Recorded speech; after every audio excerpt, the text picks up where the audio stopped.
Welcome to Weekend Wisdom by Creating a Family. Creating a Family is a national support and training nonprofit for foster, adoptive, and kinship families. And this segment is part of the Creating a Family podcast. Each Sunday morning, we drop a short segment answering a question that we receive. You can submit your own questions to info@creatingafamily.org. You can put Weekend Wisdom in the subject line, and I promise you it will eventually find its way to me. Today's question is about how to get your social worker or caseworker's attention. Here's the question. She says, I've applied to adopt a waiting child from foster care. We are open to all races, kids up to age 13 and sibling groups up to 3 kids. We have applied and then heard nothing. We've also applied through AdoptUSKids and also heard nothing. I know that social workers are busy, but this is getting to be ridiculous. How do I get their attention without making them angry at me? You know, we get this question from those at the beginning, like this questioner, but we also get them from those people who are in the midst of fostering and caring for a child or having trouble post-adoption and needing to reach out after the adoption. So our advice is going to apply equally to people both at the beginning as well as those who are in the midst and can't seem to get the attention of the bureaucracy. And it also applies, perhaps even more so, to kinship caregivers. And I got to say at the outset, we don't have a one-size-fits-all silver bullet, but we do have some tried and true ideas for getting the attention of anyone in a bureaucracy. First, you need to be proactive to ensure you have what you need, but you don't have to be a jerk about it. Instead, what we suggest is that you be a polite pain in the neck, or maybe polite-ish is what we should say, the polite-ish squeaky wheel. So I'm going to give you 5 tips. 1, when you are waiting for a specific child or eligibility for placement, try to stay on the social worker's radar.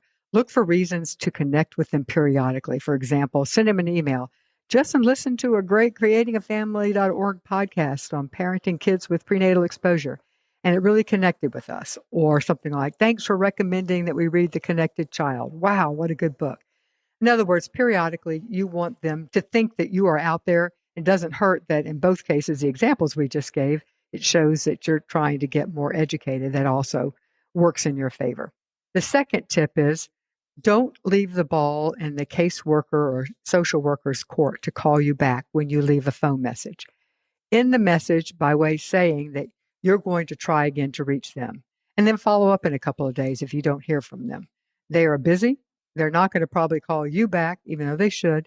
So don't leave it that way. Third tip, maintain a running list of specific questions you want to talk about when you do connect with the social worker.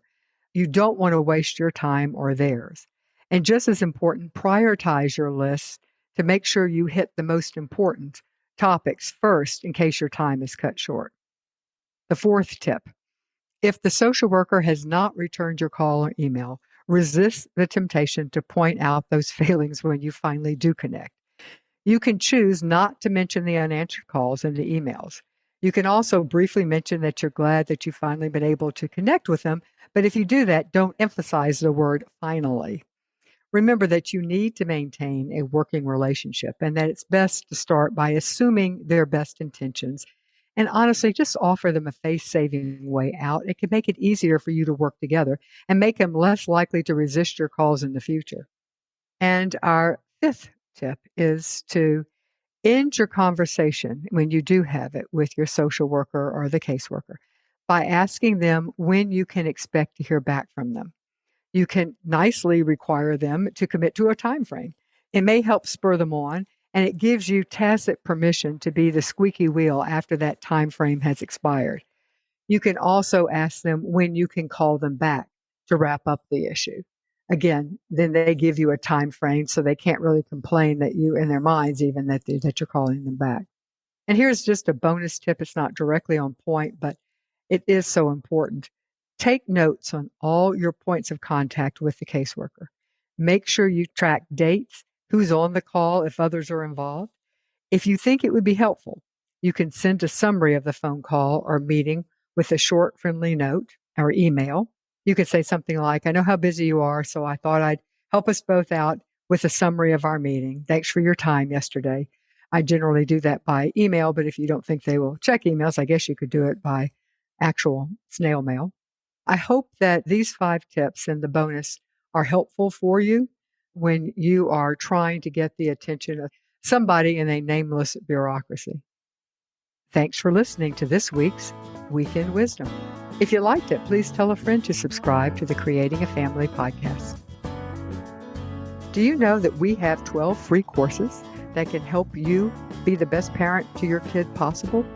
Thanks to our partners, the Jockey Bean Family Foundation, you can go to bit.ly/JBF support and choose from our library of 12 courses. Many of them will dovetail really nicely with this show, this podcast. Go to bit.ly/JBF support. That's bit.ly/JBF support.